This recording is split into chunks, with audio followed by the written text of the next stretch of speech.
Punters, how is it going? This is CueBall's Bearded Rambles number 18. This is a really, I was going to swear. I'm going to try not to swear in this one for obvious reasons, but it's going to be an amazing show. I've got somebody on who I've known for a very, very long time. This is the WWE NXT UK superstar, Tyson T-Bone. Then we have the fireworks. Bang, bang, bang, bang, bang. How the hell are you, man? It's been a long time since we've seen each other. Yeah, man, I'm all good. All good. And yeah, a long time doesn't really cut it, does it? It's been a year plus, another year plus, probably another 5. So, yeah. All good. How are you? I believe. That's crazy. Crazy times. Yep. But time flies when you're having loads of quarantine, I guess. Yeah. It's a crazy world, mate. It's a crazy world.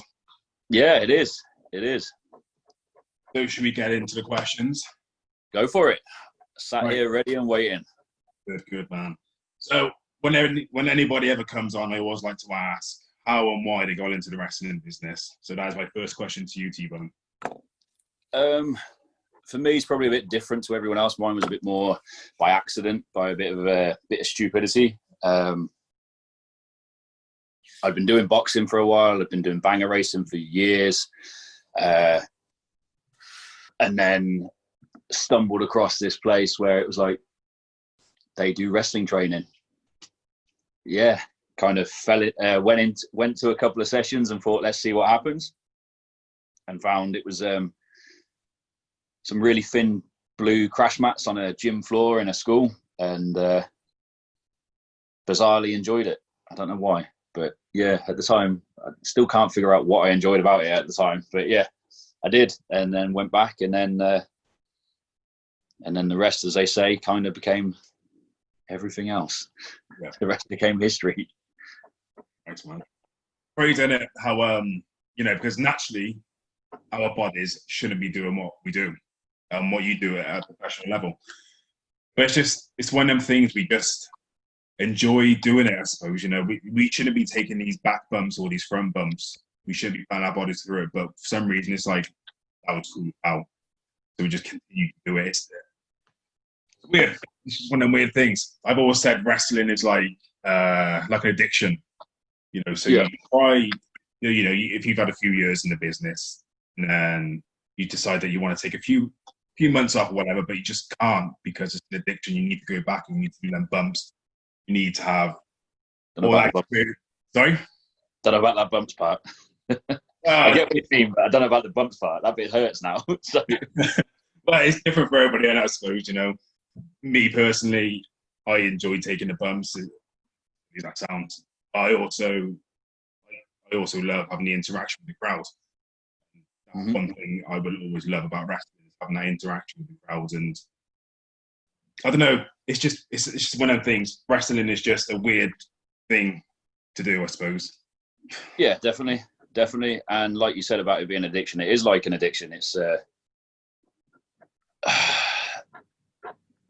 there is people who come into it and see it as a hobby, but if you think about anything that's a hobby, that hobby becomes your passion, and that's where your addiction comes into it, because you do become that passionate about it. And it's weird. It's like when I first got into wrestling, I didn't think I'd stick. A part of me didn't think I'd stick to it. I didn't think I'd enjoy it. Didn't think I'd want to do it.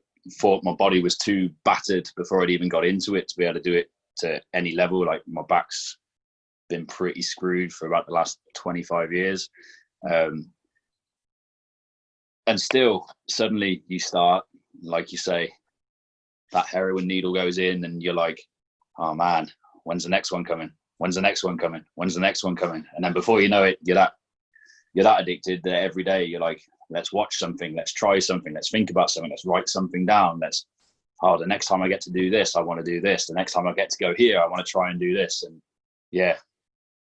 And then, like you said then about reactions from the crowd, some of the stuff that I've done to get that adrenaline buzz and the things that you can relate to being similar, I don't think there is one of them that comes the same as where a wrestling crowd does for an adrenaline rush. It's weird. It's weird. Like, say, driving 70 mile an hour head on with someone on a banger track.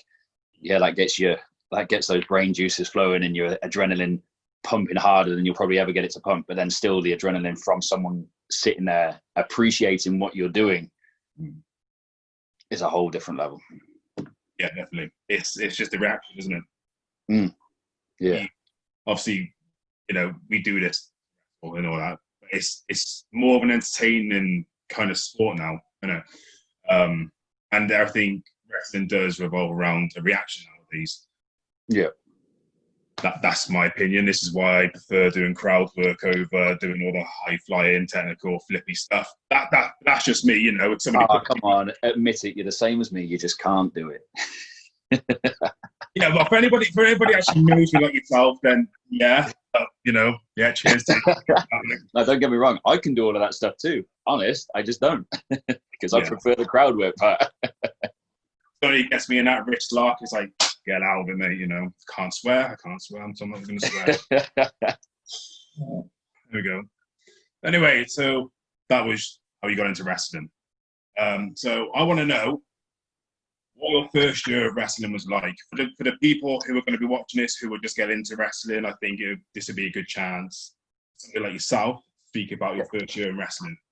Well, mine was a bit different to how it should be, really, because I got into it from a much older age. Like, I was late 20s when I got into wrestling, whereas a lot of people are normally 18-ish, whatever, younger, around that age. And the first couple of months was at the place where I mentioned where I first started. And then I was in a position where life needed to change. Let's word it like that. And then a lad who I'd been doing a little bit of training with, we just said, shall we go to America? Just on a whim. It was like, literally, it was supposed to be, let's just go to America and get away from here and see what happens. We went not really knowing anything about where we were going, what we were doing. And it just turned out that Killer Kowalski School was right by where I was staying. So lied, said that I'd been wrestling for ages. Being English was a massive help. And then they kind of like invited us in and said, yeah, cool. If you're this, this, and this, then yeah, come and have a go.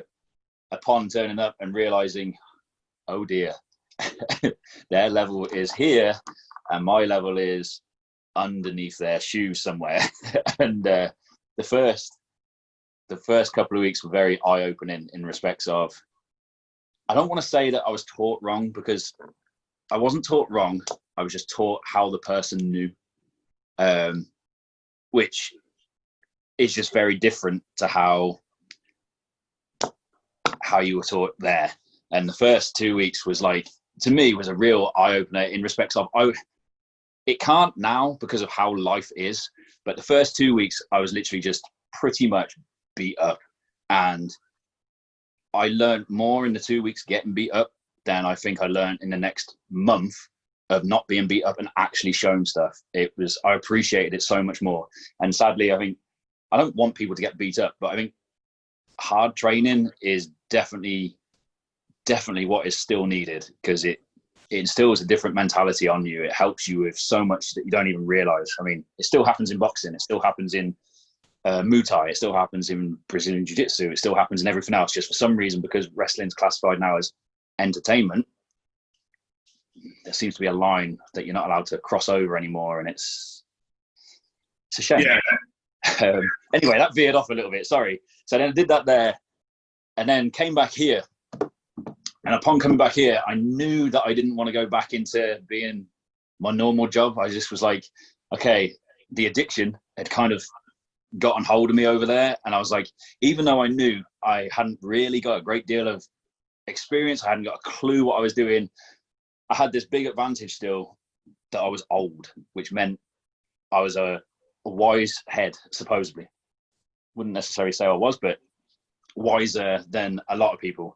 And that then put me in good stead for when I came back. And I met a few different people then, like people like Dave Mastiff, he's now called, Spud, Jack Storm, Saul Adams, a guy called Barry Shirolombis. Those sort of people which just suddenly appeared in my grasp, and I decided, no, that's what I want to be. I got hold of that, and then they said, right, the camps are starting. You coming on the camps for I think it was 10 weeks the first year? And I was like, what are the camps? Disappeared, did that, and then as soon as that had finished, they put me in contact with various other promotions. So I was really lucky with, I didn't train that long before I ended up being pretty much full-time. So I was really lucky. And then I got to learn so much on the job, and still now, every week I'll still go to training to just do drill after drill after drill after drill, just because my mentality says you're never ever good enough. So you need to keep doing it. You could be on, there was a point where I was doing on average 5 to 7 shows a week, yet still on a Monday, because for some reason on Monday there was never shows, on a Monday I'd still want to do 500 rolls, I'd still want to do 500 crisscrosses, I'd still want to do up and overs, I'd still want to do that sort of stuff. And that's just, and still now I still have that, I want to do that. So yeah. No, that's fair enough. Yeah, like you said, it's obviously with your background, it's all in your mentality of it. That is how it should be, and that's how I think it still should be to this day. But like you said, because it's now considered entertainment, I think there isn't that much discipline there anymore. I think there still is the discipline. I think it's just harder to instill it. Yeah, because everybody offended nowadays. Pardon? I said because everybody gets offended nowadays, and if you said the one wrong thing to somebody, they would end up crying, no comment. No crapping comment. all over the school, and then that'll be it then. But that's what I do. If people don't like it, then it's tough. That's just how I think. Yeah, it's like, going back earlier, I've known you for a long time. I've known you since, I want to say 2009, because that's when I started my journey with Pro EVW, which is now Evolution Wrestling. You was there a few of the training days. You helped coach me when I was a very young lad at the age of 15, 16, I think it was. I'm not trying to kick your backside or anything, but it's really good to see how far you've got now. I personally feel you deserve it. Thanks. I'm pretty sure there's for everyone that says I do, I'm pretty sure there's probably 5 that say not a chance. Yeah, but that's just the way life is, mate. And yeah, I know they're hard to keep out of your head and all that, but it's you got you. Too much negativity that goes round, and there should be more positivity. Yeah, definitely.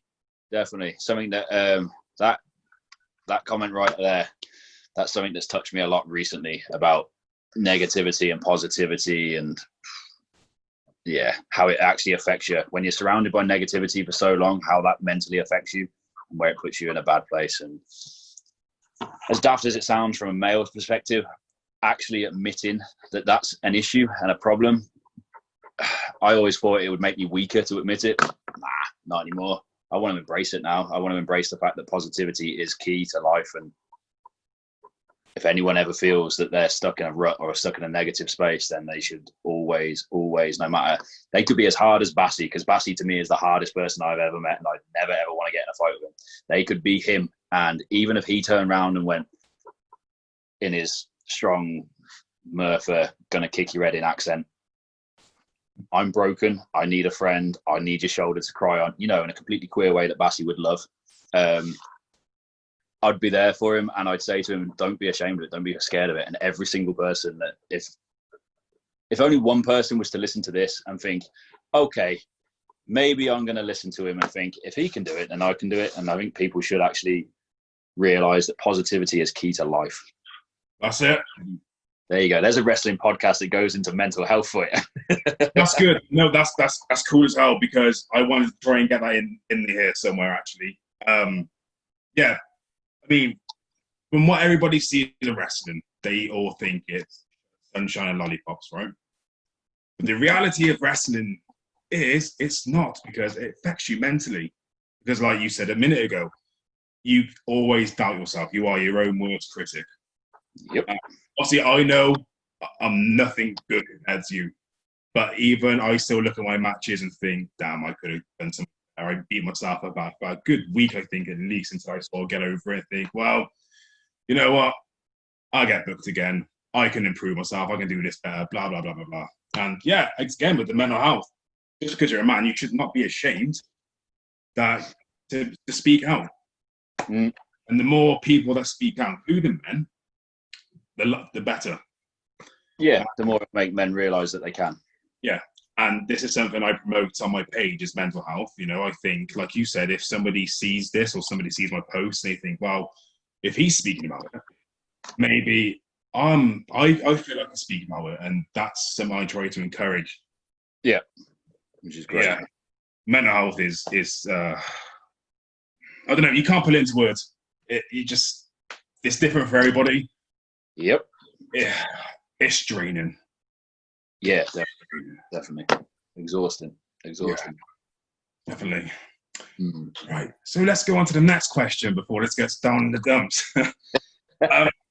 So obviously you've been working with WWE NXT for a while now. I don't know how much you can go into, which is fine. It's understandable. But what was your first reaction or your initial reaction for when they contacted you?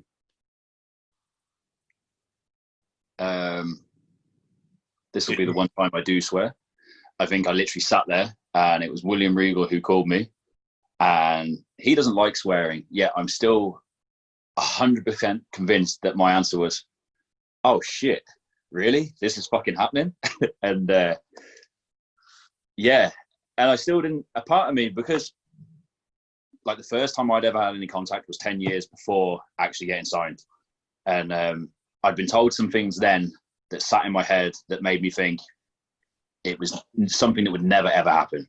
Like when you're told this is how like the direction of wrestling has changed. When I was told then that I wasn't big enough because I wasn't over 6'2", I wasn't over 250 pounds. I think at the time I was like 6 foot and 245-ish pounds. And I was told that wasn't big enough. And I was just like, oh man, this sucks. And then told, you're too tattooed. And then it was like, cool, I definitely can't do anything about that. And then it was like, by the time you change stuff enough, you'll be over 30, and then we don't sign anyone over 30 as well. So in my head, I was just like, wow, I guess that dream has now been shattered for me. And then, like I say, 10 years later, Regal came over here and he was doing like a little tour around looking at people, which is when he saw like Pete, Tyler, etc., etc., etc. And he just came, I was on a show somewhere and he came up to me and he went, you've never actually ever done a tryout, have you? And I was like, nah. And he's like, could you do a tryout for me? And I was like, yeah, I think.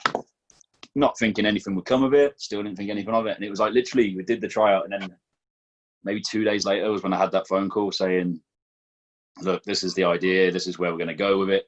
But it's something that as much as I was like, wow, this is going to be cool, I had heard multiple rumors that this was something that was going to happen years and years and years and years and years ago, and it still never had. So there was a part of me that was like, wow, this is really cool. But there was that little bit of doubt that was like, will it, won't it? And it wasn't until you get that call that says, have you got a suit? No. Why?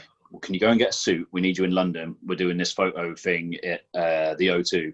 And I was like, okay. Then it became real. And then there was like that nervous anxiety, that excitement, that massive build up and rush of everything that was just like, okay. So for all the doubters who had always said, you're not good enough, your body's too broken to be able to do this, it was like suddenly I got to sit there and just go, everybody, I've now done this and I've worked kind of hard to get to this point. So it was like a very mixed bag of emotions of like happy, definitely happy, and then but at the same time like the only way I can describe it is like a massive thank you to everybody, as if anyone who ever doubted. And I just wanted to be like somebody who could turn around to anybody and say, no matter how much someone puts you down, anything is possible. So yeah, I guess that's in a long-winded way. Yeah, an amazing feeling of cool. all mixed emotions. I can imagine. That's cool as hell. That's really cool. So going on to my next question. And it's up to you how, if you're allowed to go into it. So how would you describe your time in WWE NXT UK so far?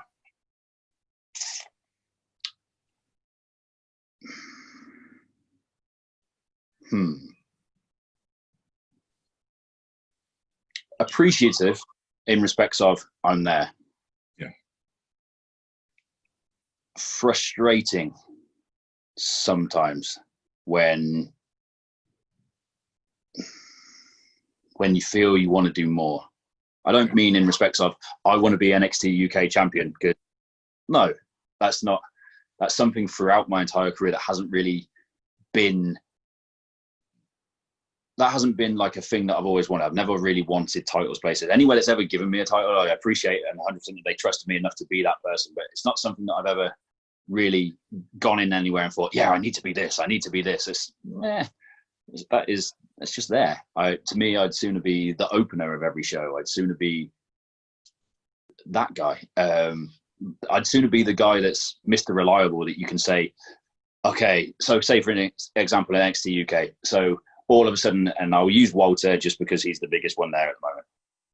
Something happens, and then they're like, man, we're short of a guy for Walter. And I'd like to think that I'm the guy who's in a position where he's believable enough to actually be a credible fight for Walter. I never need to win, but I'm a credible fight for him. So it's just a bit frustrating sometimes that in your head what you can and can't do,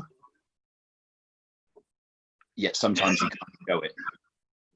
So it's a little bit frustrating. But again, the biggest word from it is appreciative. Like, I didn't think I was going to get there. The fact that I am,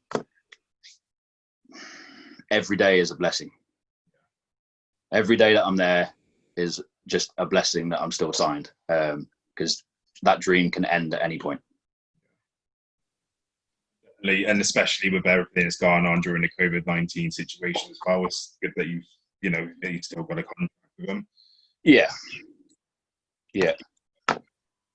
Cool. So this is the part of the show now where I bring up a picture on the screen and have you describe it basically.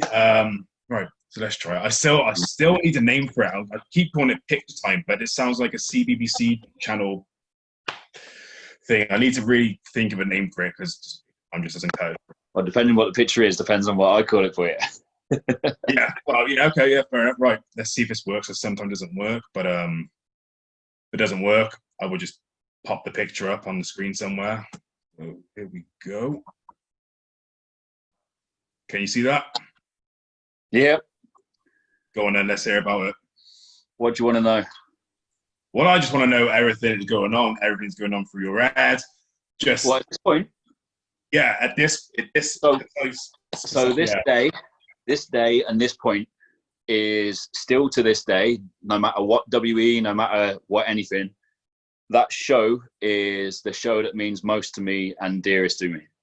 That match with Cayman is, I can't say it was the best match in the world, but at that time, and still now, it holds up as being my favourite and most meaningful match that I've ever had. It was a show that I did in Worcester. Stipulation of match, as you can see, was hair versus hair. Cayman was someone who I spoke to about beforehand. My reason for wanting to do the match was for charity because of my mum dying of cancer, and I wanted to do it for a cancer research campaign. And yeah, it just my favorite. That picture just resembles the end of my favorite match, my most meaningful match. If I never wrestled again after that day, I'd have been happy. That's cool. That's really cool, actually. Yeah. So how many years would you have been into your career during this then? 1, 2 at most. Oh, so that's okay. So the fact that you could say if that was your last match, you'd be happy. That means a lot. You know that's Yeah, all. that's the most meaningful match I've ever had. Yeah, speaking to Eamon about this yesterday briefly, and yeah, he was saying about how this was his favorite match. Like, oh, funny enough, this is the picture I'm going to be using. And he seemed quite chuffed by that. So yeah, there we go. Yeah, That's the description by now. Oh, we got Eugene there as well. Yeah. Aaron Blanchard should be there somewhere. Well, he's probably outside the ring, laying on the floor, selling his ass off or something. But yeah, like the guy in the background in the suit, his name is Blobby Williams. He's a stunt for Robbie Williams. At the time, he was a radio DJ for a big radio station. So he helped with all the promotion and stuff like that. Eugene was on board with the getting involved to try and make the ending, and yeah, and then Cayman, and then my stupid ass. But yeah, thank you. Emotional picture. Yeah, that's cool, man. That's cool. Good. It's good. So that's that. So next question. So obviously this lockdown has happened. COVID-19 has happened. It's caused everybody to just stop what they're doing. Yep. So what have you been up to? Obviously, it might not be a lot for obvious reasons, but what have you been up to during lockdown? So WWE took a stance on it in respects of they freaking love Zoom. My God, they love Zoom meetings. So do I, actually, as well. So, yeah, pretty much 4 days a week, we have Zoom meetings, which whether they be acting coaching, promo coaching, life skills, trying to give you help with if wrestling was to stop tomorrow, what you'd be doing with the rest of your life, try and give you like life coaching skills, I guess it would be. What else do we do? I can't remember the names of half of it. That's how good my memory is right now. Like meetings where you discuss ideas about what you might like to do, how you could get creative. There you go. There's the word. Creative meetings where we get to put ideas forward, not just for ourselves, but for other people, for the brand itself. So yeah, as much as this whole COVID thing has been horrible, because ever since I was 14, I don't think I've had more than 3-4 days off in a row, and because my brain doesn't let that happen. So then when this first started, I literally went into a panic state of, please someone find me a job that I can still do during lockdown, because otherwise my brain will explode. And yeah, and then WWE were on the ball and said, right, we're going to do this, we're going to do that, we're going to do this. And then literally, like I say, 4 days a week, we have hours of Zoom calls, which is something that's interesting to me, considering I absolutely hate technology. So when they suddenly go, right, we're going to do this thing online, and I was just like, nah, not a chance, not a chance, rule me out. But then I'm so glad it is literally just a matter of click on a link and then you're done. Otherwise, I think I'd have been screwed. Yeah, I do love Zoom. You know, this is how I do my rambles, and it's nice to have contact with other, like with a lot of guys. You know, I've had this is my 18th episode of Rambles, and it's nice to sort of speak to the guys that I haven't that much. Yeah. Obviously, I've had people on here that I do regularly speak to, but then it's obviously like there's other guys who I don't really speak too much. Especially, my favorite one I've done so far is, aside this now, is with Nick Scouse. That was my all-time favorite one, and it's really cool.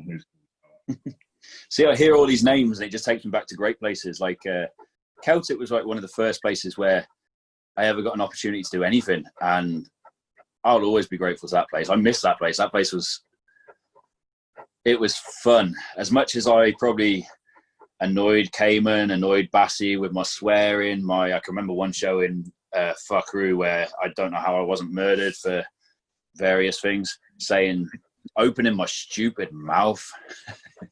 But yeah, those shows were great. I had loads of fun times on their shows. I wish they were still something that was still going. I miss wrestling in Wales. Wales was just Wales is probably my favourite place to wrestle. Just like, I don't mean that because I know Wales, South Wales was always my favourite place to wrestle. Just because, I don't know, it just it drew a different kind of fan, and it was great.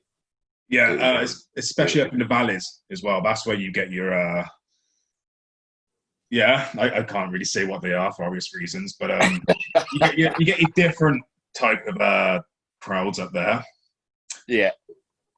So I think that's what makes it fun, having the different crowds. Again. Yeah, definitely. I think it's good. There's a lot of there's a lot of promotions in Wales for such a small, what you consider a small area of the UK. There is a load of promotions around here. Is there? I don't think there was hardly any anymore. I thought they'd all died a death, sadly. Well, no. I guess that's just because I was always primarily Celtic and Welsh wrestling. So Welsh wrestling has now become such a big horizon of Welsh wrestling, of wrestling in Wales, that I guess from my point of view, I only see that as being the company now that travels around everywhere.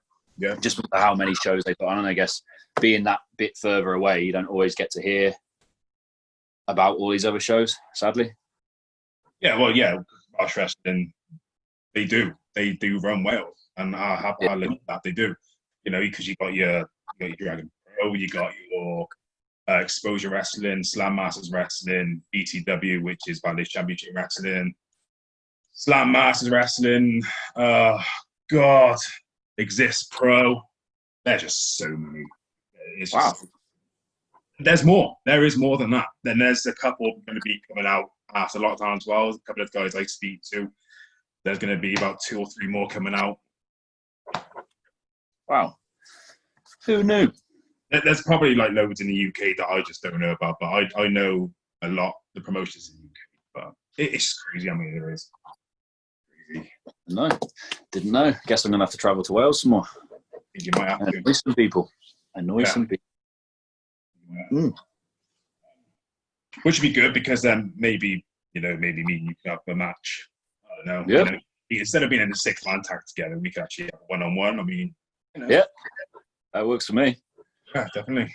That works for me. Although I'm old, I get blown up really bad, and tag wrestling's definitely the future. Although you've already made the mistake of saying you like crowd work, so that to me is now a competition of who can do that the most. So it's just going to be a match based on crowd work, okay? Well, maybe. We'll see. I don't get that opportunity to do those matches anymore. I'm not allowed, so.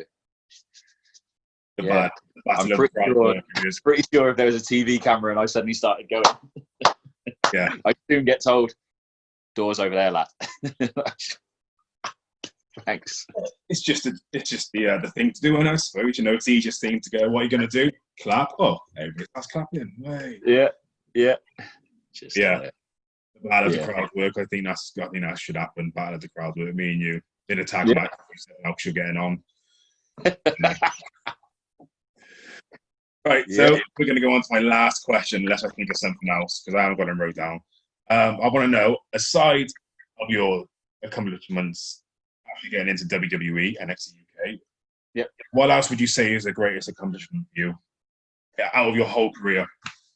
In wrestling, like I said about that picture, that match, the match with Cayman has always been one that will always stand out to me as a massive, important time. I've got loads of other little things which are just I don't know, the camps, for example. The time of the camps when there was me, Mastiff, Ashton, Luke Gilligan, a few other people as well. When it was just they were just the best. That was, to me, that was when wrestling was the most fun, because we were doing 11 jobs a week, having fun. with people that I'd consider to be like always here. Yeah. And I know that if I didn't wrestle again, I know in 3, 4, 5 years times, they're still the people who will still be around me. Like they were people who you basically lived with for those 10 weeks. And yeah, they got to see every single aspect of your life, whether it was good, bad, ugly, pretty, sad. They got to see all of it, and it just drew you really close together. And so between the Cayman match for all my personal reasons and the first 3 or 4 years of camps, it was like something that I'd look forward to it each year, and I'd hate it when it finished because it destroyed you. It was like, wow, you're broken and taken away from you. And yeah, that family mentality it had on the camps was something that I'll always hold near and dear, and thankful for that I was given the opportunity to do and to create that. What else? There's a lot, really, like a lot of stupid things that you probably wouldn't think. Like, it's through wrestling that I met my ex, and I got to call myself, and still they relate to me as stepdad, and that's the most amazing. I can't have kids, so the fact that I now have 3 kids there, which to me is like, they're my world. They're like, no matter what, they could ring me. I could be anywhere in the world, they could ring me, and I'd make sure that I was there to be back there. They've just, I don't know. They might not be my blood, but they are my family, and yeah, I hold them. Yeah, I can completely relate. You know, it's an amazing feeling being a dad. You know, just because, you know, a child isn't biologically yours, it doesn't mean that you can't more have that mindset and have that bond with them. It's just a truly an amazing feeling to be a father, or to even be a father figure. You know, stupid little things that just mean so much. Stupid little things like morning in a text message. They just give me a new lease of life for every day. You wake up one day and you think, man, today sucks. I don't want to get out of bed. Then your phone will go bleep, bleep, and then you'll see, morning, what are you doing today? And you're just like, okay, thanks. You've just given me my purpose for the rest of my life. You've given me a reason to want to be a better person, to want to move forward with life. And yeah, I have a lot of hatred towards some things in wrestling, but that especially, that made me become the person that I was before wrestling. Like I got lost somewhere when I was in wrestling. I think it's very easily done. It's like the person I was, then I got into wrestling, became somebody else. And then through becoming a dad has made me realize I don't want to be that person. I want to be the person I was again, so that I can show them how to live life and how to be a better person for their lives. And that became a match, and finding true friends was, they've been my 3 massive things. that's cool. Yeah, like finding friends, that's difficult. You know, you have your friends, but then you have your friends. Yeah. You know? And they're very, very difficult to come across. You know, because you have your friends that will quickly stab you in the back just to get. That's what I was going to say, but I didn't know whether to or not. Yeah, I'll say it because I've had it done to me millions of times. It's even worse as well. Yeah, I've had it done to me at the biggest company in the world, and I'll still quite happily say it. Oh, fair enough.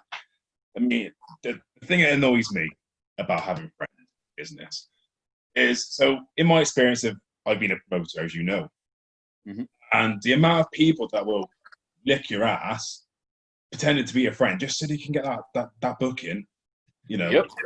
That's crazy. Win. That's just the way things are. I mean, it doesn't happen just in wrestling, it happens everywhere else. Well, yeah. Just the way it is. But yeah, you know, like you said, you know, having a family, you know, having the friends to have your back, it does mean a lot. It makes everyday life a hell of a lot better. Yeah. You know? Yeah. So that's my question out of the way, because I can't think of any more. No, I haven't got any more wrote down. So we're going to go into the questions that the fans have gave me. I've only got a few on here because, just for obvious reasons. So my first question is from someone called Kieran Green, right? So this Kieran Green, he's got a lot of potential. He's only been doing it for a few years, but if he keeps going, he's going to get far, man. He's awesome. So he's asking you, T-Bone, what is your advice for anyone looking to become a wrestler, and what can they do to help progress themselves? Something that I've always tried to say is, once you start training, you should keep alert, train hard, keep your eyes and ears open, stay focused, and stay determined, because determination has no limits. So that would be... that's the answer to that. Yeah, don't worry. There's also don't allow one person's opinion to affect where he wants to go. Yeah. Because not one person's opinion will be the same as the next person. And don't be scared to seek out more than one person to train you. Because, again, not any two people are going to train somebody the same. Yes, everybody's different. Yeah, and as much as there is a right and wrong,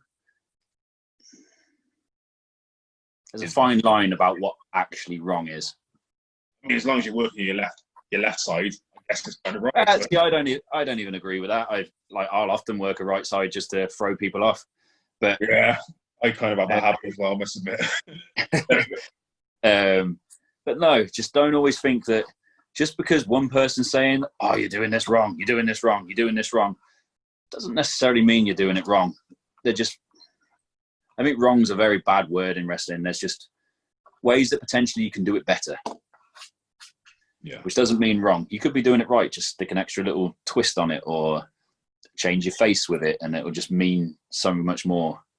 But yeah. Yeah. Yeah, because, again, emotion is a big part of wrestling. Yeah. You got to show emotion, If you want someone to relate to you, yeah. Yeah, definitely. Next question is from David Evans. He's a really big fan of wrestling. Him and his father travel everywhere. You may have met him, actually. A lovely bunch. He asks, which run in NXT UK was you most comfortable with? Your tag team run with Saxon Huxley, is that right? Yeah. Or your singles run? I wouldn't really count either of them as an actual run, but I've had joy with both. Like, I love tag wrestling, and I'd like to think of myself as someone who understands tag wrestling a little bit more than like storytelling of tag wrestling and older ways of tag wrestling. Like, I really like tag wrestling. Like the Revival to me were like unreal, and as much as I probably shouldn't say how they're being now, wow, they're showing now the absolute reason why they are the best tag team at the moment. So I loved my opportunity with tagging. Was a little bit gutted that the direction they wanted it to necessarily go in, because I felt after the first promo we did, it was something where we could have been a Bludgeon Brothers or a bizarre version of an APA or something along those lines. And I think to me it had potential to be a something, and the effort they put into the first promo sadly didn't relate to where it went. As regards to singles, I've had some matches that I love. My first one with Wolfgang, I love that. I don't know why. I was watching, and the weirdest thing with that show was I watched everybody, and everyone was so nervous and anxious. And literally, that's probably one of the easiest matches I've ever had in my life. Went out, did it, came back, sat down, carried on eating catering. And I was just like, wow, if this is how easy it's going to be here, then please just give me this every single day. How my world changed after that. But hey, yeah, I've had some matches there. Again, Ilya Dragunov is he's probably my favorite singles match I've had there. So I've had elements of both. tag wrestling that I've enjoyed, singles that I've enjoyed. But I think whatever happens next might be the best thing. Ooh. I don't know what it is, so so it can be. Ooh. Yeah, keep your eyes peeled. Keep your eyes peeled on T-Bone. Who knows? Right, so this is the last question that I've decided to bring on here. So again, it's and how much you can go into it, but how this is by Keris Key. I think that's how you pronounce it. If I've mispronounced that. How do you feel about the NXT UK's champions at the moment, and which championship do you have your eyes on? The NXT UK champions. Yeah. So Kaylee Ray, unbelievable. I think she is somebody who, she to me is someone who should be wrestling people like Charlotte Flair, should be on main roster, shouldn't just be NXT UK. Yes, she's done some stuff at NXT. I think she is that good that she should be main roster. Like all the hype got put on Rhea for obvious reasons, because she is great and she looks so different to everyone else. She's jacked. She's got all the potential to be a world beater. I don't know, but there's just, to me, there's something about Kaylee that says, like, to me, someone who has the potential to be the best, I have to look at, and for my own thing, I have to look at and think, would I like to fight them? And I think Kaylee would probably kick my ass. And I watch some of the stuff that she does, and she makes everything look effortless, but she makes it look so real that I'm just like, yeah, I think she's fantastic. The Gallus boys, Gallus on top and all that sort of stuff. Love their dynamic. I think they're great. Mark's really good. Mark is really good. Like, to me, I watch, and I don't mean this nasty to Joe, but I think Mark is the better of the two coffees, which everyone else would disagree and say that no, Joe is, because Joe's a singles guy. But I don't know, I just think Mark's the younger one. I think in a few years' time, people will realise that Mark is the one. But Wolfgang's different again. Wolfgang is like unhinged. He's a wild man who's trapped inside that body. And if he was allowed to just be Wolfgang, I think it'd be quite a scary thing to see, because after seeing him lose his temper once, I was just like, oh, that could be fun to watch. And then who's the heavyweight champ? Big old Jolly Wally. Big Jolly Wally. Yeah, my opinion on Jolly Wally. I'd love to slap him. I would really love to slap him. Just like a proper good open hand slap. But I can't take anything away from him, because he works, and he works for that role. And the reason I want to slap him is because of how he's made me feel, in respects of, he's got that big old chin that sticks out that you just think, I want to knock that off. He's got his three little, they're not even little, he's got his three lads behind him who, Alexander Wolf, mental. Barthez, great hate for him. And Fabian, who, strongest man I think I've ever been in the ring with, in respects of, I went to do a crossbody on him once, and as I did the crossbody with relative ease, he literally picked me up from the floor from stumbling, threw me over his shoulders, and then just fucking tossed me around like I was nothing. And I just thought, that's quite scary, because I'm twice your size. And then Jolly Wally sat at the front of the helm of Imperium, and yeah, he doesn't say a lot, but he makes you want to hate him, which I think is great for a champion. I think that's great for a brand. If you've got someone that's hated, that means people are going to want to watch to see who actually dethrones you. And my biggest fear at the moment is who? Because I don't think there is anyone at the moment. There's Ridge Holland, potentially. But I also don't know if that would happen. Ridge Holland, I think, is someone who He's a former pro rugby player who's gone to America, and he has learned fast. And he is, to me, he looks like a slightly smaller version of Brock Lesnar and has all the attributes of Brock Lesnar. And I mean, he has the potential to be the one who does dethrone Walter. Yeah. And as regards for me, what title do I want to go for?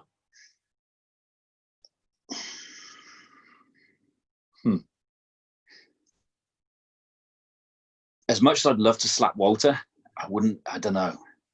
I don't know if I'd want to go for that title. I think for myself, if I could go back through my past a little bit and find and convince some guy who was like my brother in arms, who was my tag team partner for quite a while, if somehow he was to get to be signed and they said, you know what, you had like a great 4-year run where you were the top of every tag tree, that every American team that came over got put against you, every English team that was built up got put against you, you two understood tag wrestling, you two understood each other, like you'd be the opposite ends of the room, but you knew exactly where each other was. I'd have to say that if they said that was a chance or an opportunity, I'd pick that. I'd pick the tag belts, and I'd say, who's going to stop us? If that was someone that they potentially sign. I wish I could say his name, and I wish we could send this to him and say, come on, you absolute bear of a man. Please just...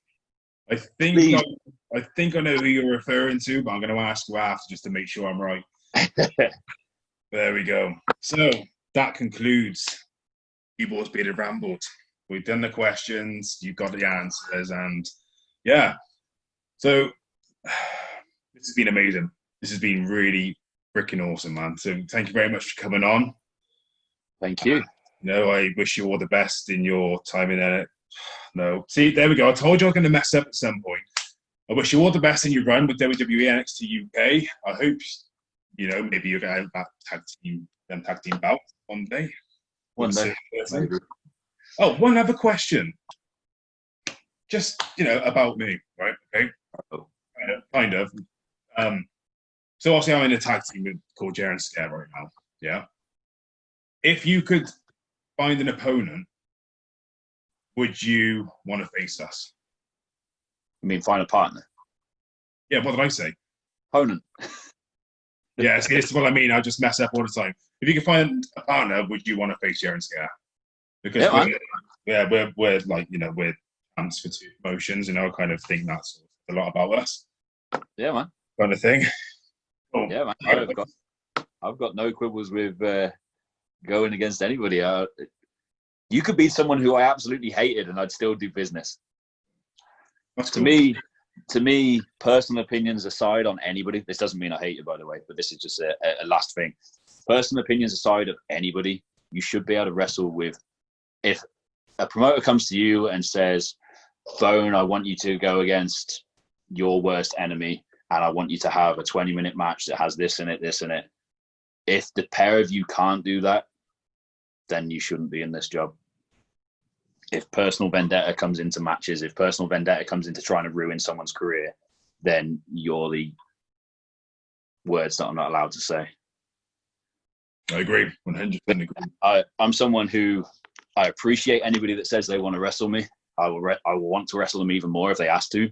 I will happily, as long as people understand, my body hurts. But yeah, I will happily wrestle with everybody and anybody. That's good to know. Cool. So maybe one day, Scare be T-Bone and question mark. Who knows? Question mark. So anyway, we're gonna go now. So thank you very much, T-Bone, for coming on. So CueBall's Bearded Rambles. It's been an absolute pleasure speaking to you and listening to your story. I've been CueBall, the bald-headed brawler, always. Stay safe, stay positive. Thanks for watching. Like, subscribe to my channel, all that stuff. Anyway, #, yeah.